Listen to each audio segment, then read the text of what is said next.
Hola, les doy la bienvenida una vez más a De Terapias y Terapeutas. Y en el día de hoy quiero compartirles la grabación de una edición del programa Consejero Profesional del Siglo XXI. Este programa lo auspicia la Alianza de Consejeros Profesionales de Puerto Rico y en esta ocasión tuvimos de invitado al doctor Marcos García, psicólogo, y estuvimos hablando sobre la intervención en crisis. Así es que espero que lo disfruten. Una vez más, yo soy la doctora Miriam Martínez y esto es De Terapias y Terapeutas.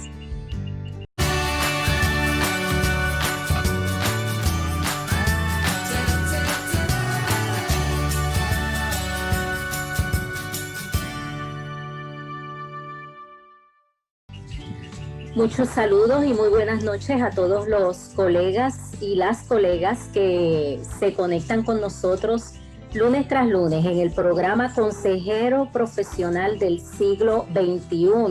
Y no solo colegas que son parte de nuestro gremio de consejeros profesionales, sino que tenemos también muchos otros profesionales de la salud mental y profesionales de la salud que también se están conectando con nosotros, y amigos y amigas también que les interesan los temas que tocamos aquí.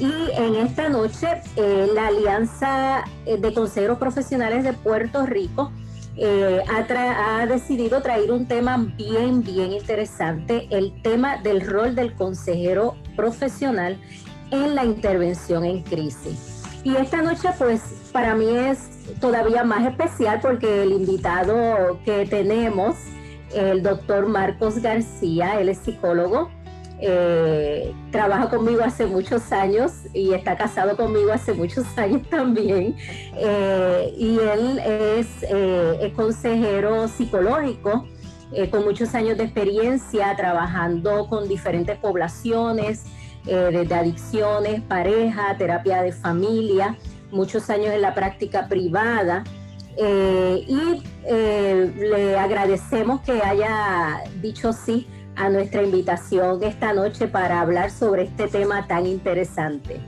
Saludos. Saludos y saludos a todos y a todas, y para mí es un honor poder servirles y estamos completamente a sus órdenes, y más en estos temas tan interesantes. ¿Cómo no? Quisiera comenzar planteando una pregunta, porque el título del programa o el nombre del programa de hoy, el tema es el rol del consejero profesional en la intervención en crisis. Y quisiera comenzar preguntándote si pueden o no los consejeros profesionales hacer intervención en crisis. No solo pueden, deben. La realidad es que como profesionales de la conducta, si están presentes en el momento en que surja una crisis, son la respuesta inmediata de auxilio y de apoyo a esa persona que esté pasando ese momento. Precisamente necesita por la necesidad de ese individuo, de esa persona, el profesional de la conducta debe responder y está llamado a hacerlo. Claro, incluso hay una responsabilidad ética y legal. Como profesionales de la conducta, como profesionales de la salud mental, de intervenir si vemos la necesidad de que haya una crisis y nosotros seamos el recurso que está disponible, ¿cierto? Y una vez usted comienza a intervenir, ya usted está a cargo y puede delegar ciertas funciones, pero usted está a cargo y sigue siendo responsable en aspectos éticos legales. Claro. Entonces, si nos vamos entonces a lo básico para comenzar a construir sobre este tema, ¿cómo definimos crisis? Cuando estamos hablando de una crisis, ¿a qué nos estamos refiriendo? Mira, en la literatura se va a encontrar muchas diferentes definiciones, ¿no?, de crisis, dependiendo del modelo y los exponentes, pero muchos coinciden, lo que permite tratar de reconstruir una definición que abarque las ideas y los conceptos que se tratan de alcanzar, definir una definición de crisis, y la pudiéramos definir como una incapacidad para enfrentar o manejar apropiadamente eventos externos o internos, situacionales o de desarrollo que precipitan cambios dramáticos en la conducta y es una conducta, entonces puede ser una conducta riesgosa, poniendo en peligro la salud física y emocional del individuo. Uh-huh. O sea que en términos generales, una persona está en crisis, y aunque más adelante vamos a hablar de cómo, ¿verdad?, cómo identificar y cómo se da ese proceso del desarrollo de la crisis, pero en términos generales estamos hablando de que la persona no tiene las herramientas o está incapacitado de enfrentar o manejar X situación, X circunstancia, X escenario, ¿cierto? Se siente limitado, se siente sin las herramientas apropiadas, quizás por muchas situaciones, ¿no? Por lo abrumador de la crisis, por el número de las crisis, porque a veces no viene una sola crisis, viene un conjunto de crisis simultáneas, y por el estado de ánimo de la persona, el momento en que esté viviendo. Se pueden ocurrir muchos aspectos que pueden deshabilitar el individuo, la persona, en la respuesta ante esas crisis.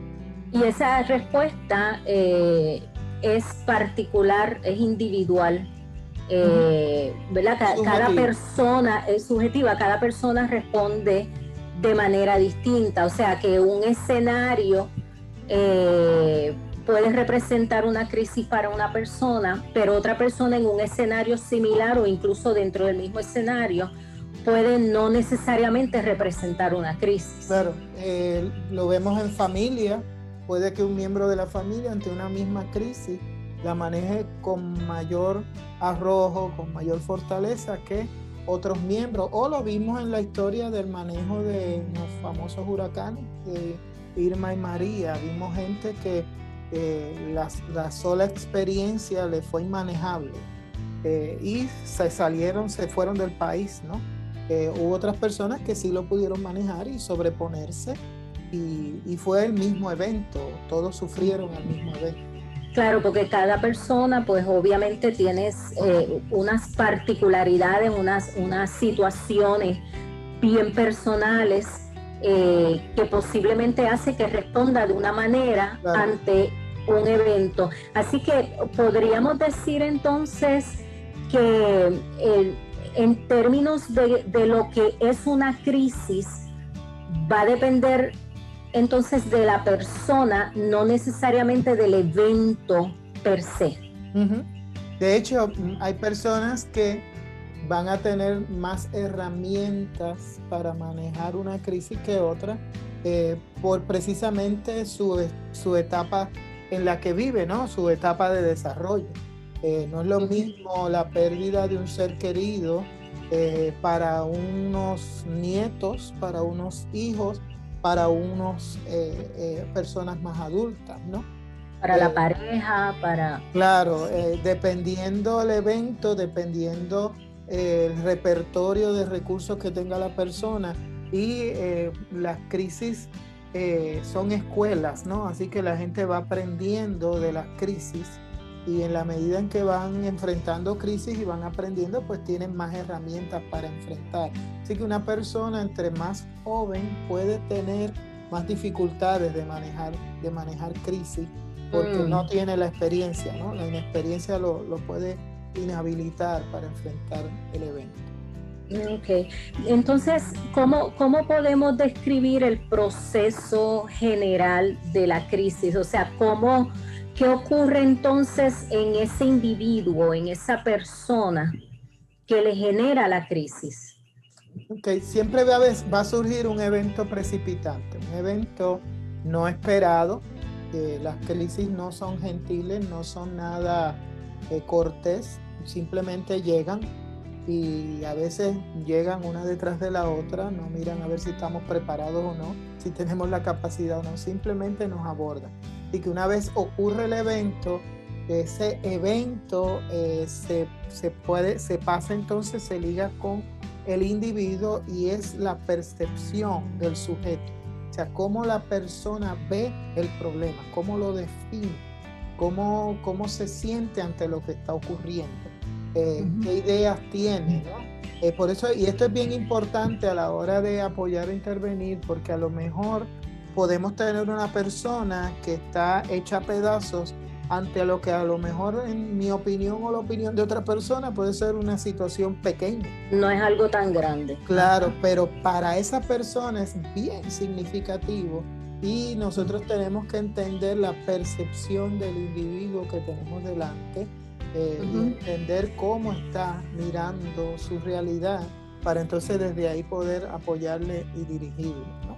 Ahí entra entonces el concepto de lo fenomenológico, ¿verdad? En términos de lo que la persona, como la persona lo experimenta y lo que le causa a la persona desde su perspectiva y desde su experiencia de vida. Claro, claro. Por ejemplo, una persona que haya estado teniendo momentos difíciles, como curiosamente en este año 2020 la gente habla de él y se refiere a él, se refieren a un año complicado, un año bien difícil. Pues cualquier situación extrema que pueda experimentar alguien va a sentir que es algo que se suma, ¿no? Y eso pues va a ser drenante para el individuo y en su percepción pues puede sentir que como que todos los males le llegan a él o a ella, ¿no? Claro. Y eso va a ser factor determinante, ¿no? El evento y cómo entonces el sujeto lo ve.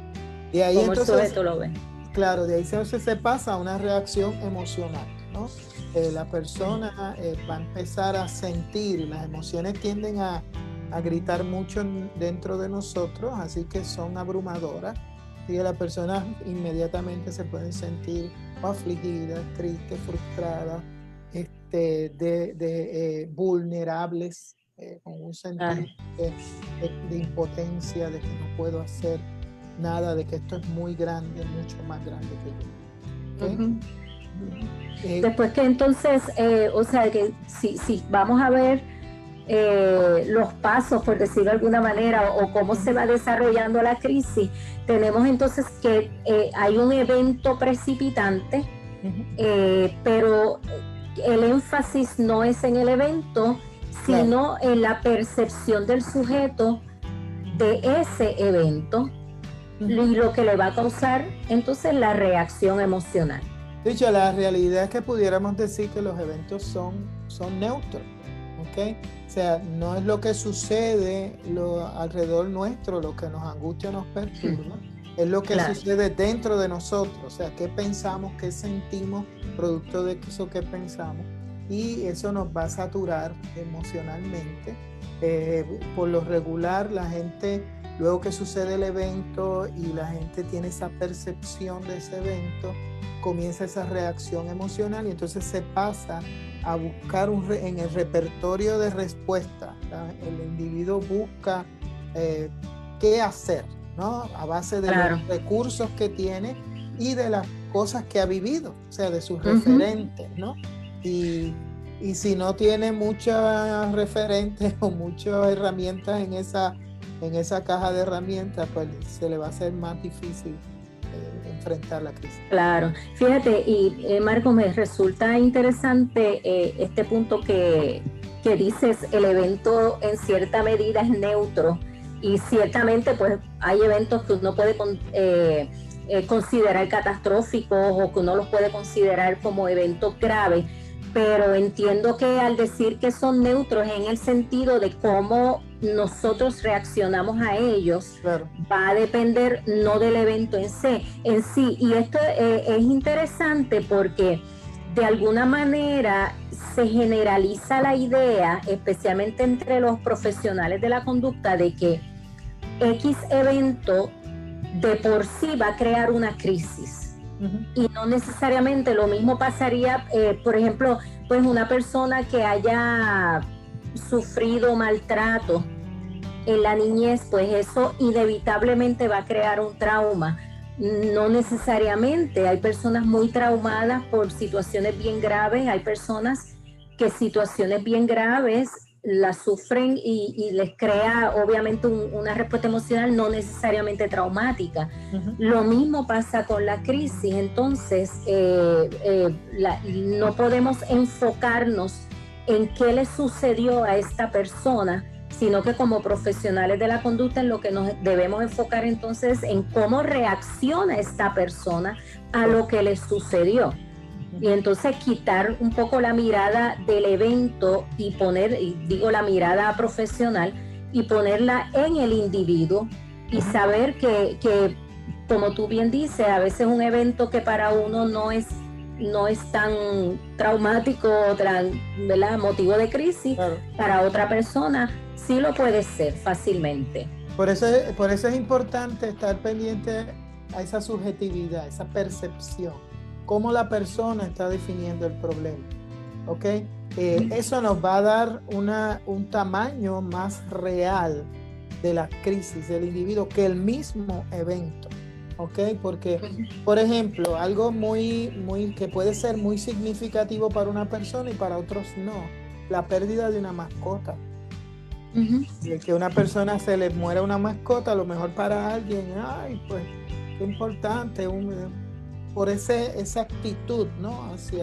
hacia la naturaleza. Pero otras personas puede ser, hay personas que lo describen, claro, como un miembro de la familia, ¿no? Claro. Apego, esa relación, ¿no? Y entonces eso, el significado que le da esa persona a esa mascota, pues nos va a decir a nosotros cuán crítico puede ser para esa persona, ¿no? La pérdida de la mascota. Y entonces dentro de esa subjetividad la persona, según nos estás explicando, va a buscar dentro de sus recursos cómo manejarlo, pero obviamente camino a la crisis se encuentra con que no tiene los recursos para manejar la crisis. ¿Qué pasa entonces? Entonces, al descubrir que en su repertorio no hay herramientas o se siente sin las herramientas, o la crisis es tan abrumadora que se bloquea, ¿no? El bloqueo que le puede dar a la persona finalmente se va a sentir que no tuvo éxito, no tiene éxito enfrentando la crisis. Lo que va a producir es mayor carga emocional, mayor frustración, mayor desaliento, mayor sentido de vulnerabilidad porque no encuentra qué hacer, ¿okay? Y eso se va a empezar a relacionar con lo que se puede definir como una incapacidad cognitiva, ¿no? La persona, ese bloqueo mental, esa capacidad de concentrarse y solucionar y moverse a dar unos pasos, está tan saturado por la crisis, está tratando de resolverla, que no se le hace posible ver soluciones racionales bien pensadas que pueda articular para sobreponerse a la crisis. Lo que nos lleva también a considerar que nuestros clientes, ¿verdad? O pacientes o participantes, dependiendo del escenario donde usted esté, por lo general nosotros no vamos a ser su primera opción para resolver una crisis o una situación. No podemos partir de la premisa que esta persona que llega donde nosotros no ha tratado nada. La tendencia humana es a tratar de resolver la situación o la problemática con las herramientas que uno entiende que tiene, y muchas veces, a veces eso podría incluso complicar más la situación. Claro, porque muchas veces la persona busca la ayuda cuando ha agotado todos sus recursos, y cuando siente que ya no puede más, entonces pide la ayuda. Y por lo regular ya viene la crisis, ya la persona está experimentando la crisis, al sentirse que no tiene una respuesta, que sus ideas no logran orquestar una respuesta de salida a su problema, se va a disminuir más su capacidad de respuesta. O sea, se va a sentir tan vulnerable que ya las posibles herramientas que tenga las descarta porque se siente que no puede. O sea, ya se está convenciendo a sí mismo o a sí misma de que esto es más grande que yo, no lo puedo superar, y entonces llega mayor malestar psicológico, entonces se cae como que en un ciclo, ¿no? Sin salida. Trato de hacer algo, no puedo salir, entonces vuelvo y caigo nuevamente en más angustia, más desesperación, más Claro, sí, complicación. sí, un resultado emocional, un resultado negativo en términos de los pensamientos que la persona pueda tener, un malestar psicológico general y una disminución en la capacidad incluso de cómo visualiza sus posibles alternativas de solución a la crisis. Claro. Habías mencionado que distintas cosas pueden causar, ¿verdad? Puede ser, aunque sabemos que sí es subjetivo, pero sí podemos identificar algunos eventos que pudieran ser precipitantes en términos de desarrollar una crisis y que a lo mejor debemos observar si la persona que estamos atendiendo enfrenta alguna de estas situaciones, algunos de los eventos que podríamos considerar precipitantes de crisis. ¿Cuáles serían? Mira, en eventos personales, tú puedes ver individuos que alguna enfermedad que llega a un diagnóstico no deseado, eso puede empezar a generar una crisis, algún impedimento físico o accidente que provoque un impedimento físico, ¿no? Una persona que tenga un accidente y de producto de ese accidente, su habilidad, por ejemplo, de caminar se afecta. Claro. Pues esto va a ser bien marcado y crítico para ese individuo, ¿no? Trastornos mentales, obviamente, si la persona padece de algún trastorno mental, las pérdidas, los procesos de pérdida de todo lo que es significativo. Por ejemplo, hoy en este tiempo en nuestro país, la gente se ha enfrentado a múltiples pérdidas, ¿no? Claro. Esta privación social, de conexiones, pérdida de empleo, toda esta incertidumbre de estabilidad, así que pérdida de estabilidad, son múltiples pérdidas y todo eso puede generar aspectos de crisis. El consumo de sustancias, el uso y mal uso, ¿no?, de alcohol y de sustancias puede crear eventos críticos. De hecho, pueden ser incluso parte de esa supuesta solución que a veces el cliente busca. Sabemos que muchas personas que enfrentan situaciones difíciles en cierta medida se automedican, claro, ¿verdad? Con alcohol, drogas legales o ilegales, pero legales también. A veces es muy fácil utilizar ciertos medicamentos, empezar con algo para poder dormir mejor y demás, y desarrollar como parte de respuesta a la crisis, desarrollar una dependencia o una adicción nueva, ¿cierto? Sí, o sea, medicamentos controlados pueden ser mal usados también.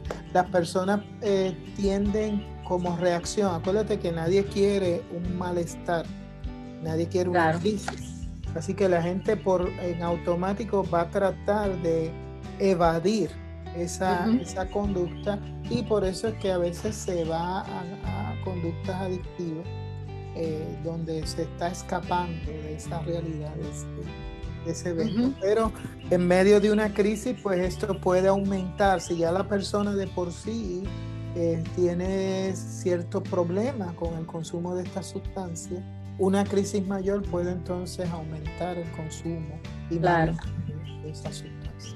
Claro, y pueden haber también eventos familiares que pueden precipitar, ¿verdad?, cambios dramáticos como una separación, un divorcio. Especialmente para niños, adolescentes, aunque a veces los niños y los adolescentes, como dijimos ahorita, el evento a veces se parte de la premisa que los niños lo van a manejar mal, los adolescentes lo van a manejar mal, y a veces ellos están manejando la situación, incluso a veces quisieran que se concretara porque los padres se hacen mucho daño y se lastiman mucho emocionalmente en presencia de ellos, y ellos no ven otra salida que no sea el divorcio.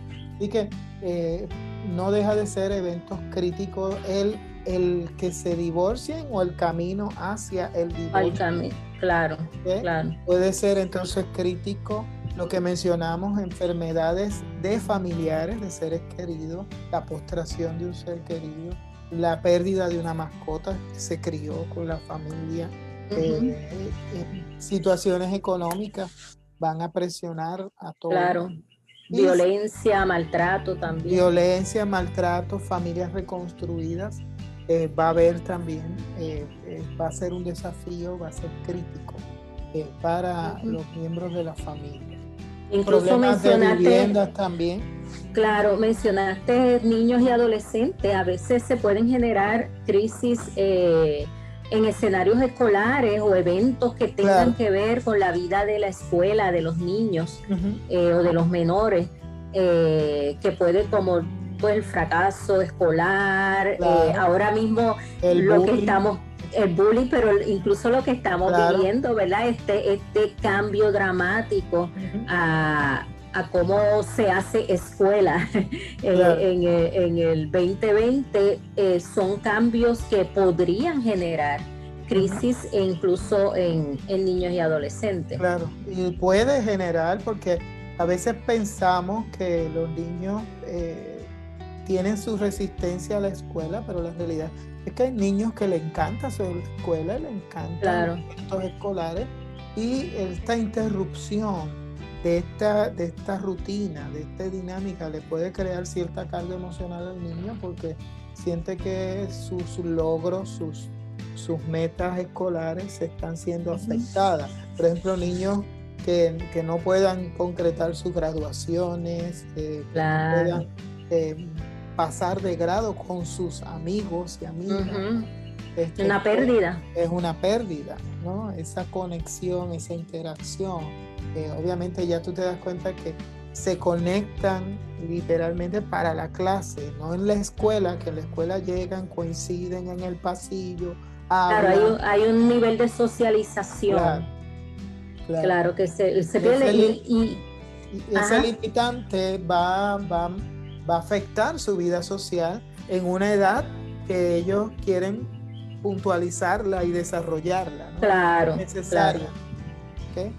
Y amarrado al aspecto social también, no solo los niños, entonces los adultos pueden enfrentar crisis por diferentes eventos sociales, ¿verdad? Desastres naturales, guerras, etcétera. Claro, pandemia.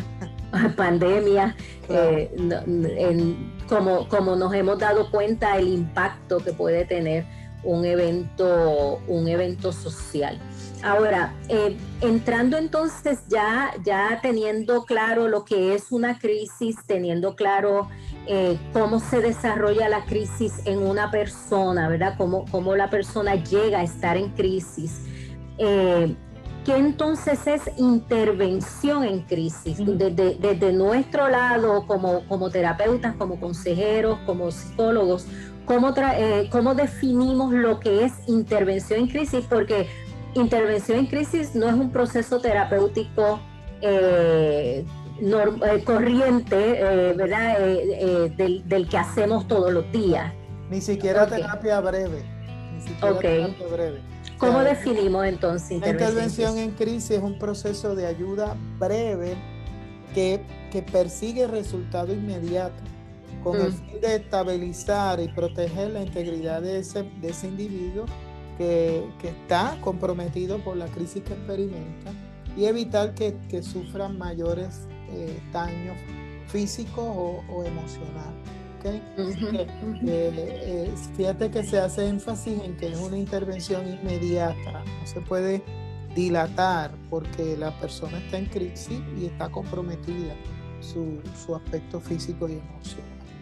Claro, así que yo creo que ahí el énfasis es en que es breve e inmediata. Y esa es la combinación clave, breve e inmediata. O sea, una persona que llega en una situación de crisis uno no puede darle una cita para de aquí a 2 semanas. Hay que intervenir, hay que Hay hacer que, el espacio. hay que hacer el espacio de manera inmediata. Y si está llegando la hora de salida, como quiera. Sí, ahí, claro. Sí, la responsabilidad terapéutica de que si tienes una persona en crisis, que de hecho muchas veces ocurre que tenemos la agenda de la oficina con los nombres de las personas que vamos a estar atendiendo, y es posible que uno de esos clientes, como decimos, se vaya en crisis, ¿verdad? O enfrente nos demos cuenta que está en crisis. Y no podemos, ok, terminó ya la hora de tu sesión, ahora viene el otro. O sea, es algo que hay que atender, no se puede dilatar. No se puede. De hecho, ahí sería bueno orientar siempre a su cliente sobre esta posibilidad. Incluso a veces tendría que negociar con ciertos clientes, decir, mira, necesito atender esta situación de emergencia, Claro. situación de emergencia que tengo que atender y necesito tomar el espacio. El tiempo. Y sí, porque es una emergencia. Claro. Claro, es una emergencia de salud mental que existe, sabemos, y todos los profesionales de la conducta sabemos que hay emergencias de salud mental que tienen que atenderse al momento. ¿Y cómo entonces, Marco, puedo yo identificar a una persona que está en crisis? O sea, ¿cuáles son esas señales? Claro. Que debo notar y debo prestar atención. Mira, hay alteración en los patrones de conducta. Entonces, por ejemplo, la persona puede ser de estas personas bien calladita, bien tranquila, y de momento llegó el opuesto, o viceversa. Estas personas bien alegres que se hacen sentir cuando llegan a su escenario de empleo, o en el caso de niños adolescentes cuando llegan a la escuela y usted lo ve bien apagadito. ¿Okay? Ese contraste puede ser una señal, ¿ok? Y esto que vamos a mencionar, hay algunas que hay que mirarlas en un conjunto. Hay unas que son más significativas que otras, ¿ok?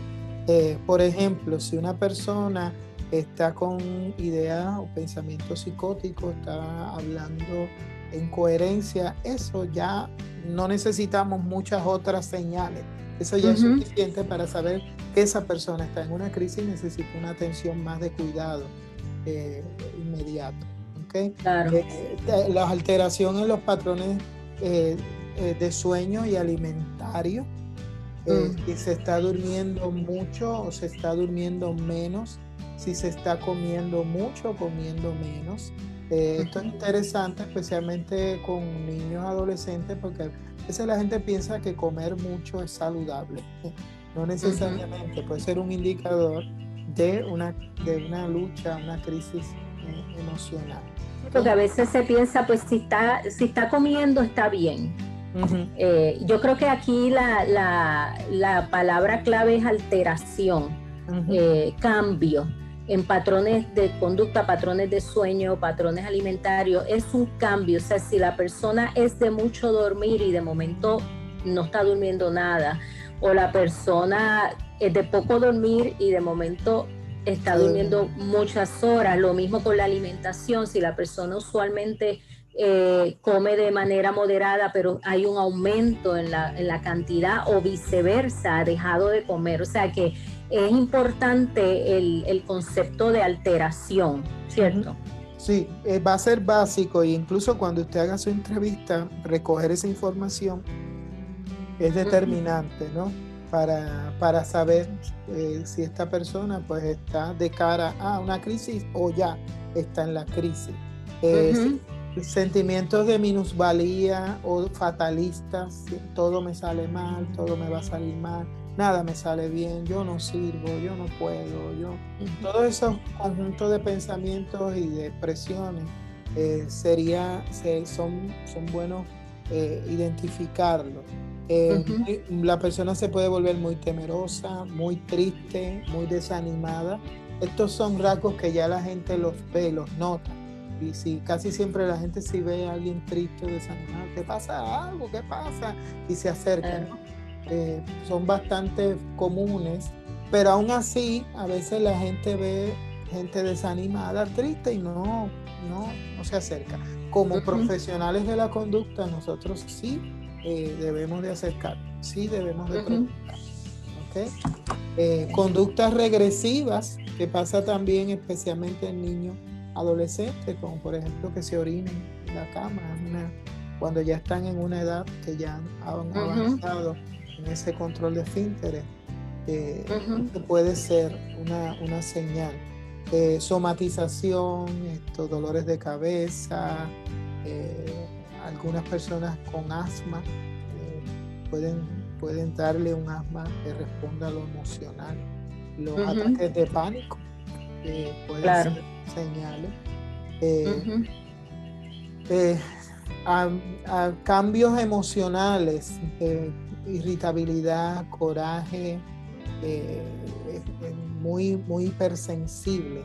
Este sentido de desesperanza, no puedo, aquí no hay nada más que hacer, la frustración, la ansiedad, todos esos cambios de estado de ánimo hay que estar observándolo y son indicadores, ¿no?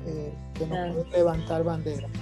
Obviamente el consumo de sustancias, si la persona empieza a ingerir más sustancias, alcohol o otro tipo de sustancia, y lo que mencioné, pensamientos y lenguaje distorsionado, pues eso ya son grandes señales.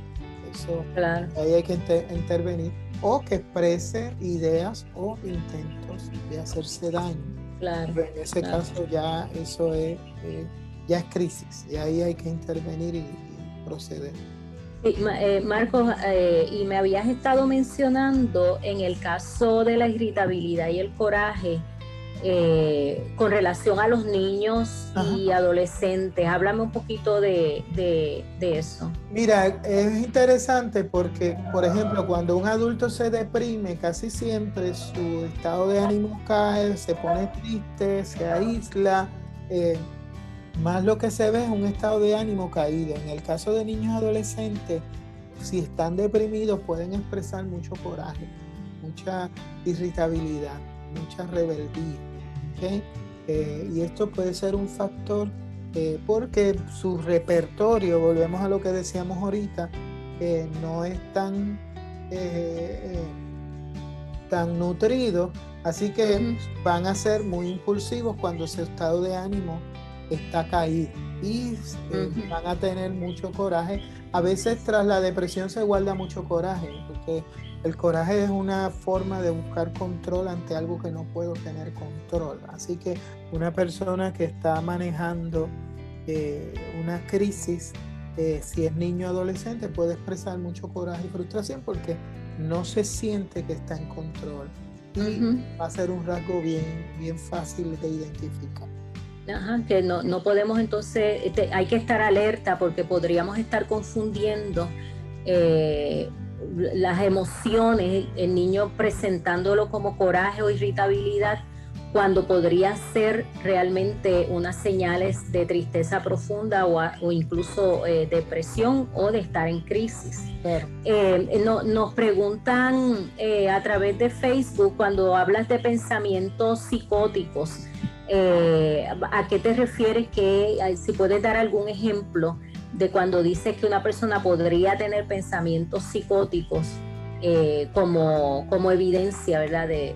Por ejemplo, si la persona está de frente a ti y te está expresando que tiene un miedo grande, que lo están persiguiendo, que está convencido de que los vecinos, por ejemplo, están conspirando para... ¿Es algo paranoia, algún tipo de paranoia? Sí, y este miedo y de paranoia, pero tiene las ideas, ¿no? Y son ideas irracionales, irreales, no está ocurriendo.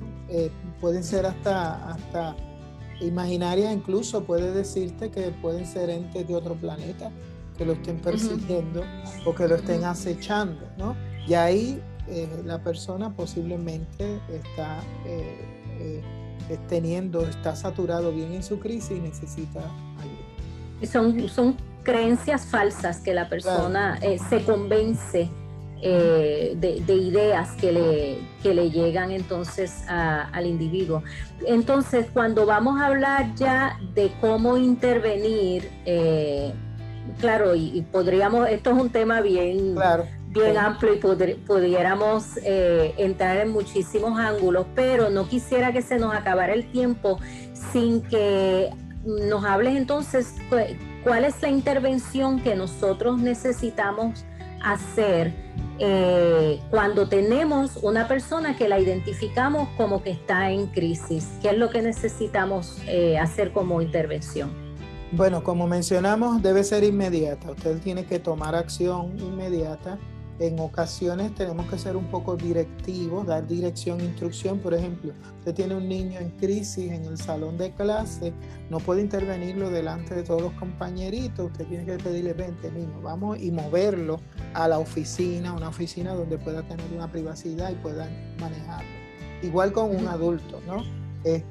Si vuelvo, la intervención de primer paso tiene que ser inmediata. Lo segundo, o sea que antes de que me diga lo segundo, o sea que si alguien llega a la oficina pensando, ¿verdad? Quizás en la práctica privada o en algún escenario donde se esté en una oficina y llega una persona en crisis que no estuviera cita, que no estuviera en agenda, y podemos identificar que efectivamente está en crisis, estamos llamados a intervenir en ese momento. O sea, no es una emergencia y eso hay que darlo bien claro. No es como que, ok, pues vamos a darte una cita para que vengas en unos cuantos días. Hay que crear el espacio o si no, hay que atender la persona en lo que usted lo refiere. O sea, mientras la persona está ahí, usted tiene que responderle. Tiene que tomar acción. ¿Okay? Evaluar el riesgo. Si el riesgo es potencial. Algo clave en toda intervención de crisis, lo que vamos a estar haciendo es evaluar la potencialidad de riesgo. Especialmente si la persona tiene ideas de hacerse daño, hacerle daño a otra persona, ¿cuán posible? Una de las maneras básicas es ver si la persona está lo que se llama estructurada, si tiene un plan para realizar. No es lo mismo alguien que te diga que está pensando hacerse daño y no tiene un plan hecho. Alguien que tiene un plan en concreto. Y en esa parte, pues, evaluar esa potencialidad de riesgo, porque entonces hay que proteger a la persona y mantenerla bajo custodia y observación en todo el tiempo en lo que se refiere. Y obviamente hacer el referido a una institución de hospitalaria para que le pueda recibir la atención necesaria. Iniciar la acción es empezar a coordinar los pasos, empezar a coordinar la atención a la persona. Si hay que hacer referido, si esta persona usted la está evaluando y requiere una intervención hospitalaria, hay que empezar a coordinar esa gestión inmediata. Evitar que esto escale y que llegue una catástrofe. ¿Okay? Así que usted va a buscar contener la situación para que la persona pueda manejarse, ¿no? En medio de... Es importante entender que las personas que a veces incluso están con ideas de hacerse daño no están 100% convencidos de hacerse daño. Dentro de sí incluso pueden haber llegado donde usted porque están buscando otras opciones que ellos no encuentran.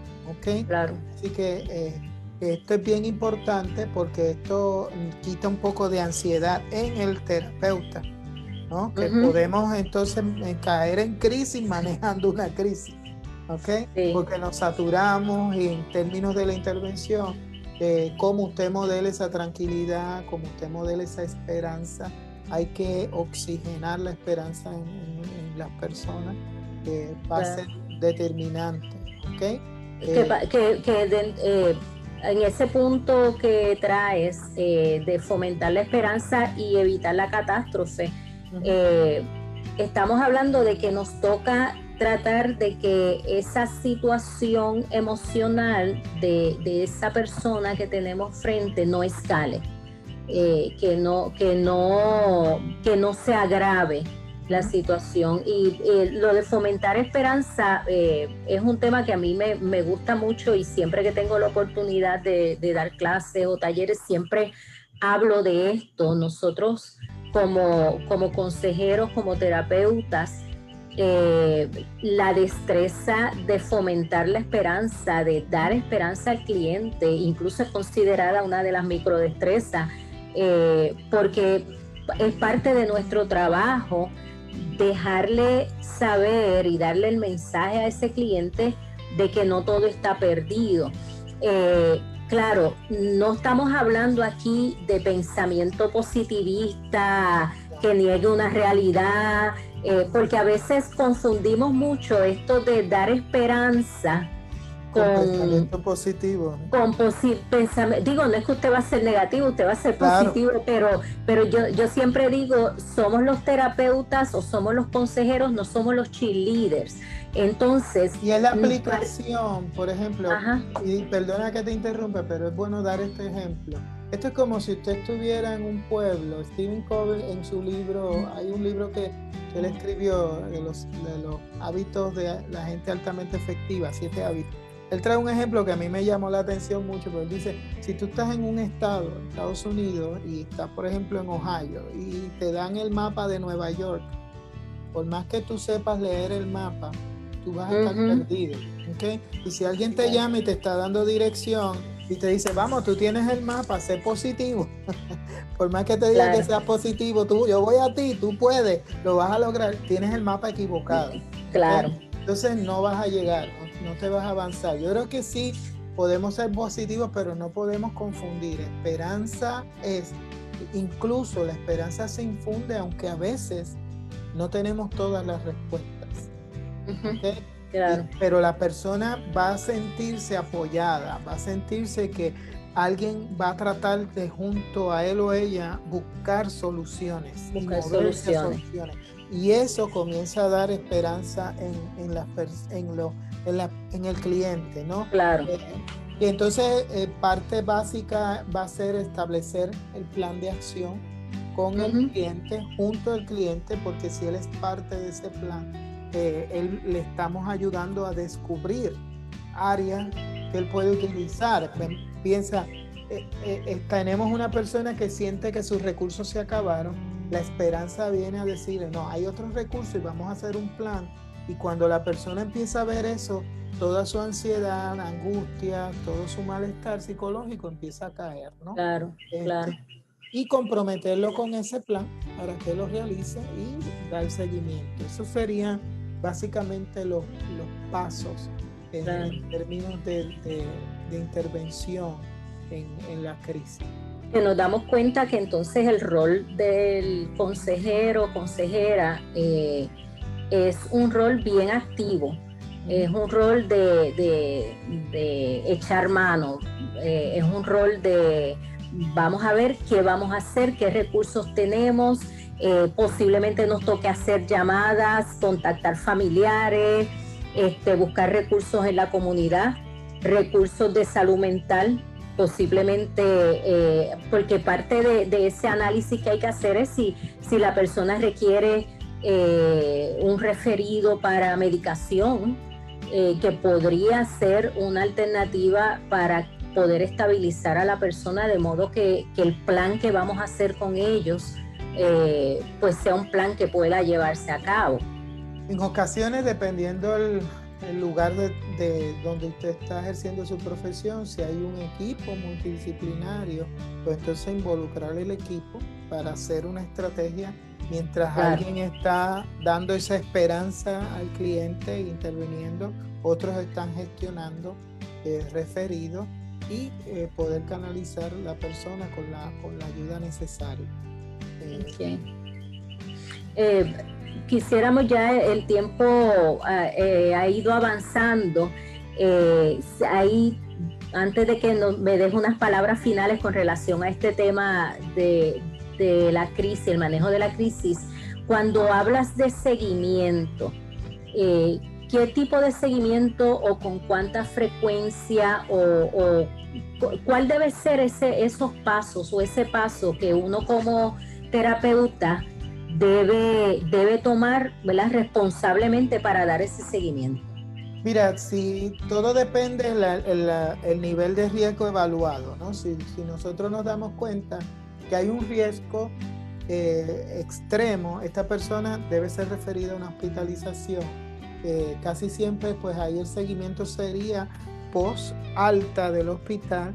En ocasiones sale del hospital y lo envían a un parcial, pues por post alta del parcial, y asegurarnos que eso se dé. Y luego entonces usted comienza a dar el seguimiento luego de esas intervenciones que la persona recibe. Si es una situación que queremos evitar que escale, pero no ha llegado a unos riesgos de considerables que sean letales, lo que entonces usted puede hacer es establecer un acuerdo con el paciente, con los planes de acción, acortar los días de verlo. Puede ser cada 3 días o un semanal, pero quizás una llamada para ver cómo sigue. Como usted lo perciba, pues entonces le abre el espacio para atenderlo en oficina. O hacer referido si es requerido. ¿Okay? Yo creo que a veces es un poquito tricky, digo yo, establecer el balance de ese seguimiento en cuanto a cuán involucrados debemos estar, porque no dejamos de sobrecargarnos, ¿cierto? Con la situación de la persona. Y tenemos que tener el balance de dar el seguimiento adecuado sin necesariamente nosotros insertarnos en la problemática de la persona. En el momento en que si usted como profesional cruza esa línea, no va a ayudar. En el momento, claro, voy a usar el lenguaje puertorriqueño, en el momento en que usted le coge pena y le da el ay bendito famoso nuestro hacia un cliente, ya no lo va a poder ayudar, porque ya está lidiando con su pena, su ay bendito, y no con la necesidad del cliente. Aquí se trata de que para poder ayudar a un cliente que está lidiando con lo abrumador de su subjetividad, nosotros tenemos que acercarnos con toda objetividad para poder apoyarles y darle dirección, ¿no? De lo contrario, no vamos a poder ayudar al paciente. Por lo regular, cuando se hacen estos pasos y se ayuda, la experiencia es que la gente sí responde, la gente sí fluye, la gente se siente esperanzada y se levanta de la crisis. Algunas palabras finales con relación a este tema que pudieras dejarnos. Finalmente, me gusta siempre citar a Víctor Frankl, que dice: la vida tiene sentido, las crisis son parte de la vida, así que las crisis tienen que tener sentido, que toda crisis es una oportunidad para crecer, y de esa manera, como profesionales de ayuda, pues debemos de encaminar procesos para ayudar a crecer a la gente. Sí, y definitivamente desde la perspectiva de los consejeros profesionales, sabemos que las crisis dentro de las etapas de desarrollo son momentos de crecimiento, son momentos de aprendizaje, y son oportunidades que tiene tanto el cliente de desarrollar esas herramientas para enfrentar la vida, como oportunidades para nosotros como terapeutas crecer. Bueno, agradecemos al doctor Marcos García que haya estado con nosotros durante la noche de hoy. Esto ciertamente es un tema que pica y se extiende y se pudieran trabajar muchísimos ángulos. Esperamos que en un programa futuro podamos continuar tocando el tema. Y así es que sin más que decir, les decimos buenas noches y nos vemos la próxima semana.